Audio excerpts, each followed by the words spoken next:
Hi everyone, I'm Stan Mallow, the Paranormal Yacker. My guest today is author and empathic medium Valerie Lofaso. I'll be talking with her about her books, her life as an empathic medium, the various services she offers, and the empath support group she founded. Valerie Lofaso, welcome to Paranormal Yacker. Thank you so much for having me, Stan. I'm very happy to be here.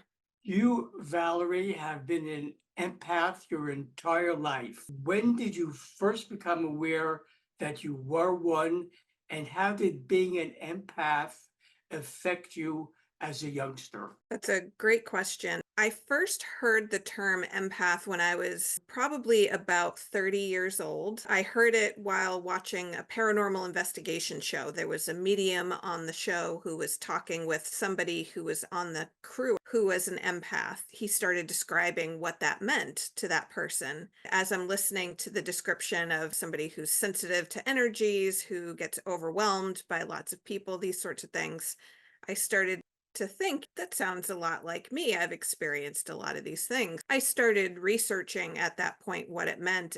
It was one of those mind blowing moments where so much of my past was now being explained. There was a reason for how I'd felt my whole life.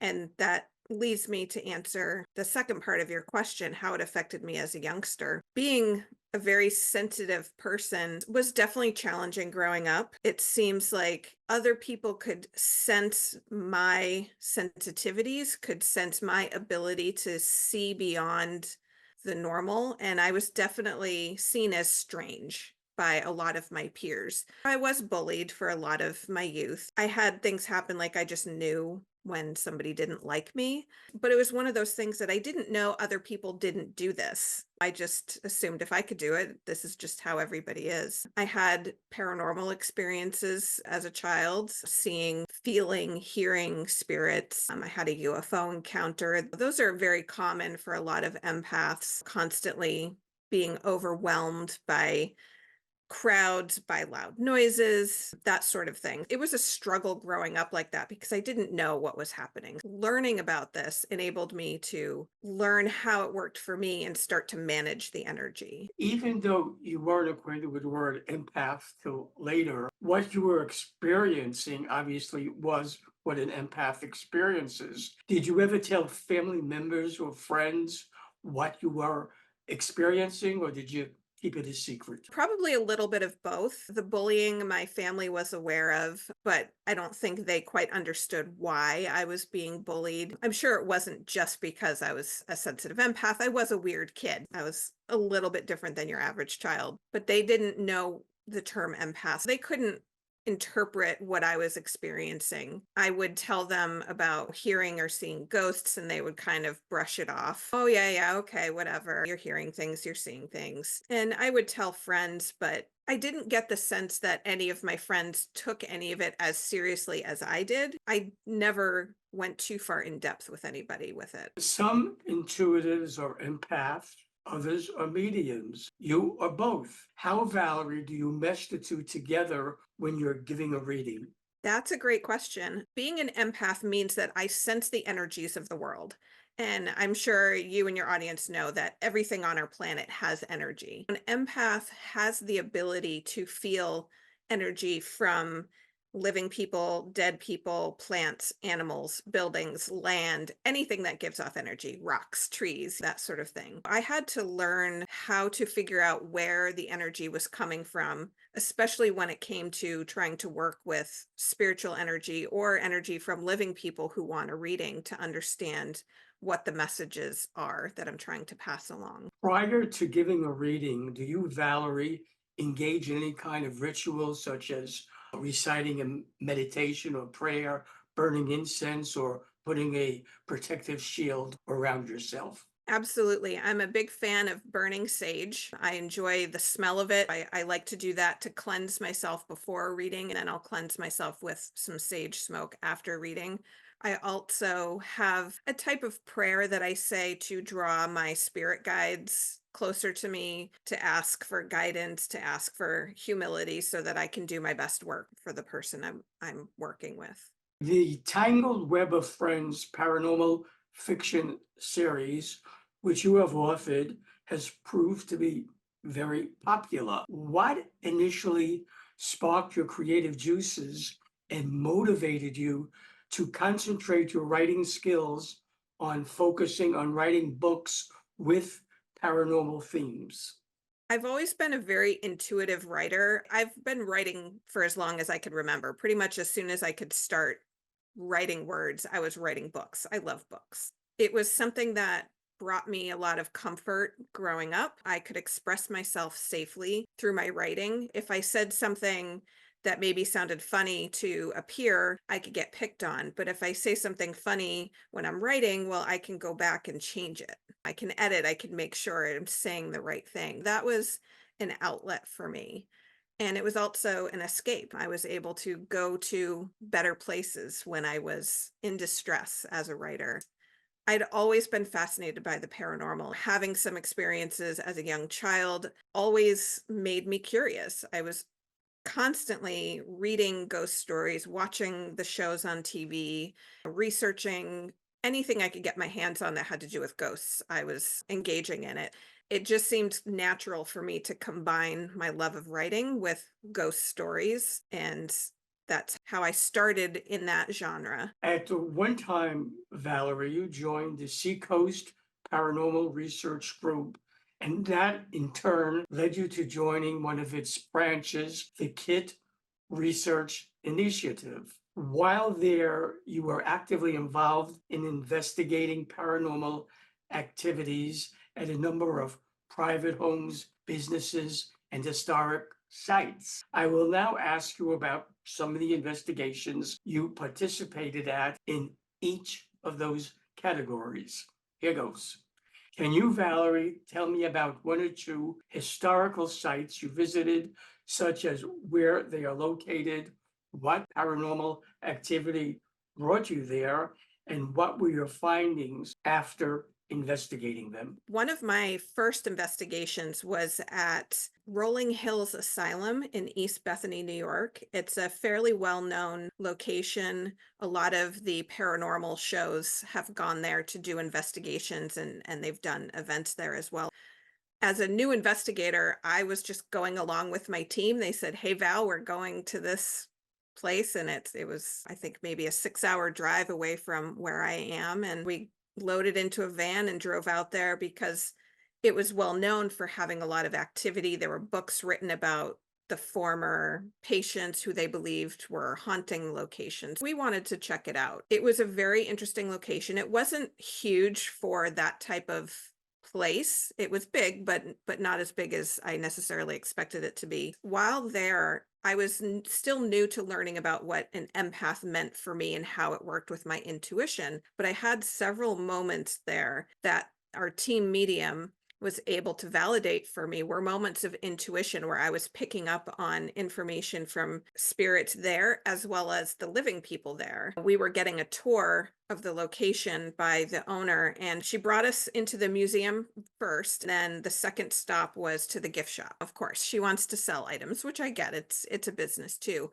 And she's showing us the books on the people that are supposedly haunting the location. I'm standing there trying to pay attention, and I just hear in my head, this lady doesn't know what she's talking about. She's full of it. Although there was a bad word thrown in there, but I won't include that.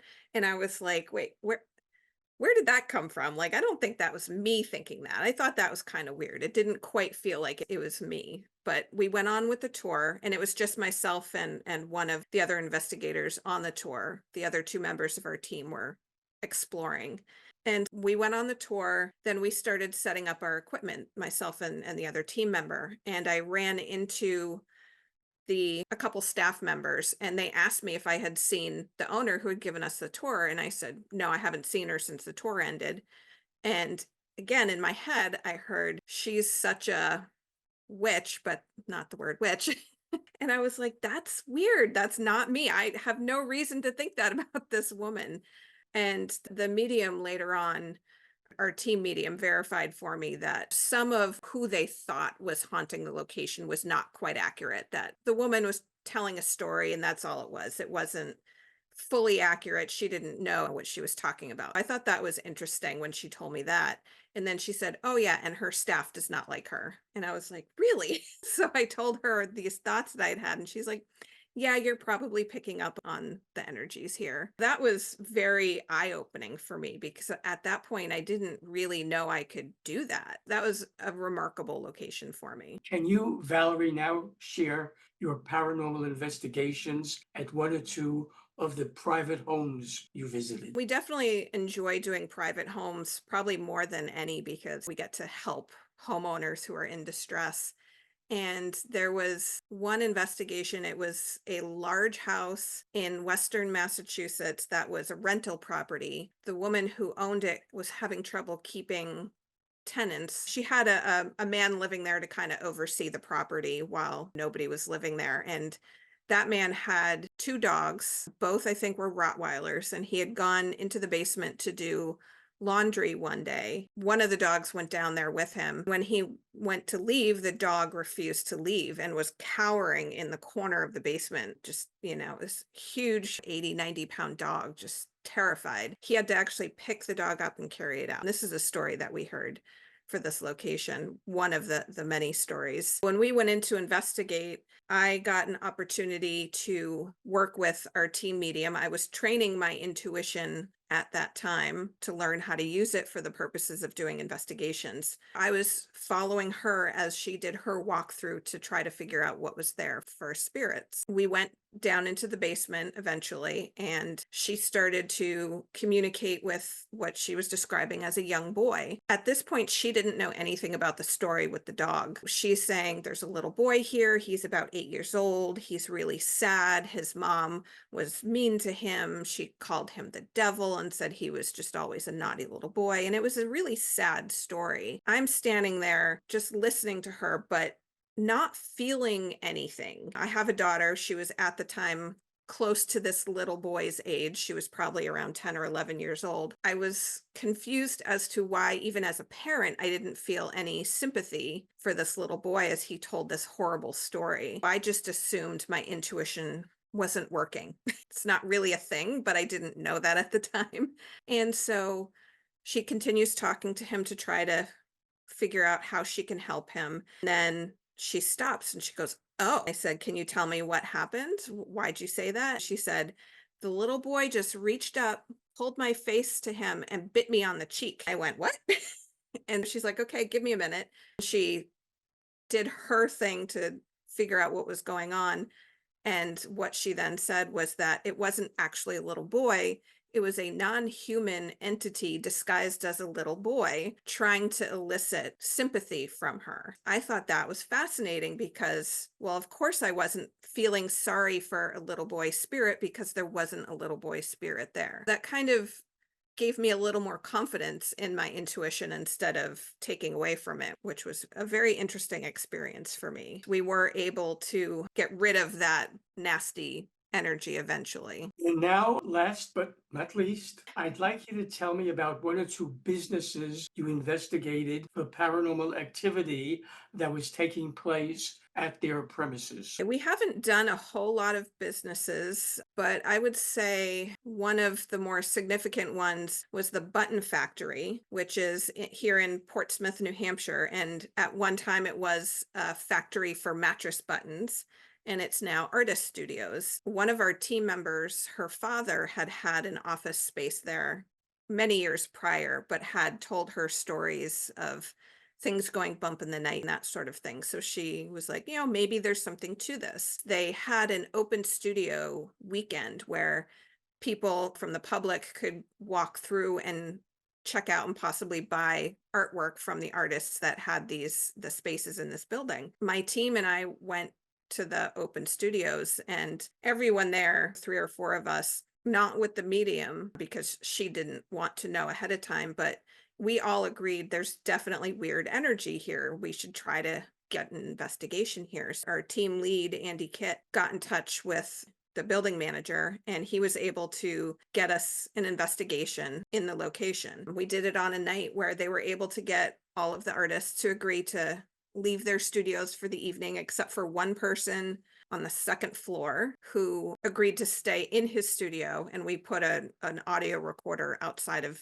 his door so we would know if he left the studio. But as we were setting up the equipment, we didn't have stories. It was just, you think this place might be haunted? Sure, come on in and check it out. We didn't know what to expect. But as we were setting up the equipment, we were in a hallway where there were a couple studios on either side of us, a long hallway down into a wood shop. All of a sudden, I see a man come walking out of one of the rooms and go down the hall towards the wood shop. One of the other investigators, Mike, saw this person as well because I went, "Who is that?" Because I'm looking around and I see my entire team. And somebody's like, "Well, is that Andy?" I was like, "No, Andy's over here. This person went this way." We all follow this person into the wood shop, and they had gone down the hall and took a sharp left, and there was nobody, nothing there. There's no doors. There's windows further on, but they're like nailed shut. There was nowhere for this person to go. And it was a solid, full bodied person that two of us witnessed in this location. That was an amazing moment because a full bodied apparition is kind of the gold of paranormal. But unfortunately, our cameras were not running yet. We did not catch it on camera. And it was interesting because we didn't have a whole lot happen throughout the night after that. We had some flashlight activity, but there really wasn't anything significant until we turned our cameras off. In that same hallway, we're packing up, and one of the exit lights just falls off the wall behind us. We don't know if that was paranormal, but we thought it was a very strange coincidence at the very least. When you are out on a paranormal investigation, be it at private homes, businesses, or historic sites, in what ways do you employ your empathic mediumship skills? It depends on my role for that investigation. At this point, I prefer to act as the lead medium, which would mean I wouldn't know anything prior to going into the location. I would be told that day where I'm going, and that would just give me a town. When I get to that town, I would get the actual street before going into the location. Then I would do a walkthrough to try to feel what I could pick up on without any knowledge, without hearing from any of the investigators, without hearing from the property owners. That's my favorite role because I feel like that's the greatest test of my abilities, to go in completely blind and to see what I can pick up on. I am multifaceted in that I don't only pick up on spirits or ghosts in the location. I pick up on strange energy with the land or with the building. I can pick up on the residual energy left behind by people if it's an empty place, or if it's a place where a lot of people have been. I've also been in locations where I've picked up on ET energy as well. It's always interesting to me to go into these places with zero prior knowledge, but there are times when the investigation comes through me and I do have knowledge. And so I will try to act as an investigator first and try to not turn off my intuition, but not make it my focal point unless the medium that is working with us is looking for validation, in which case I would try to use my intuition in that way. When you do a house clearing, Valerie, what does it entail and how do you go about releasing any negative energies or entities that might be there or spirits of past residents who want to remain earthbound? It's really dependent on the location. It depends on the people living there, and it depends on what and who is causing the activity. I do prefer to go on site if I can. I don't have to be. I have done clearings remotely, but I will go to a location. I have learned that it's best to have as few other people there as possible because I do pick up on living energy and I don't want the entire family there to have to sort through their energy as well as the energy of whatever else might be there. I try to have maybe one or two family members or owners or whoever in the location before I do a clearing. And then I will just sit in the energy and try to figure out, okay, what is going on here? And the clearing part, if it's a residual energy, that is generally pretty easy to kind of sweep away energetically. Sage is very good for that. But when it comes to spirits of somebody that once lived, it's really being a therapist for them. It's finding out, why are you stuck? What can I do to help you feel comfortable moving on? Because that is really individual. Some people are religious. Some people are not. It depends on where their belief structure lies, what will help them to go where they need to go. And that's what I do. Being an empath has to be a burden for those who are one, and I'm sure they find it difficult to cope with life's everyday occurrences, especially when in a group setting such as a mall. You, Valerie, founded the Empath Support Gathering, which reaches out to other empaths. Can you tell me about that support group? I started that group 9 years ago. It was because I was working with this amazing group of people who were researchers and intuitives of all kind, ET abductees, and people who just experienced a lot of amazing things. I still felt like something was kind of missing. I didn't feel like a lot of people could understand. I started the support group. Other empaths had a place to go to talk openly about what we experience as empaths. I actually just changed up the group starting this month to be an empath empowerment gathering because it is overwhelming sometimes to be an empath, but it is a gift, I believe. My feeling is that empathy can save the world. I really want other empaths to understand that with just a little bit of practice every day, they can manage their energy. If they have to go into a crowd, it's not as overwhelming for them. They can plan for these things by managing their energy. My focus is now to give the people that come to my group tools that they can take with them to help them be their best empathic self to then bring this beautiful empathy to the rest of the world. Should viewers of Paranormal Yacker want to buy your books, learn about the various services you offer, and find out about the Empath Support Gathering, your group to give people power there, how can they do that? My paranormal fiction series is on any online bookseller. It's available in print and in ebook. It can be found on Amazon or Barnes and Noble. If you're looking for book titles, you can come to my Facebook page. It's under Valerie Lofaso, author and empathic medium. That's a great place to see my services as well as reach out to me if you have questions about anything that I do. Valerie Lofaso, I thank you for being my guest on Paranormal Yacker. I wish you success with all that you do. It's been a pleasure yakking with you. Thank you, you as well. Hi everyone, this is Stan Mallow, the Paranormal Yacker. I hope you enjoyed the interview you just watched. So that you don't miss any upcoming shows, be sure to subscribe to my free YouTube channel. To do that, just press the subscribe button on your screen.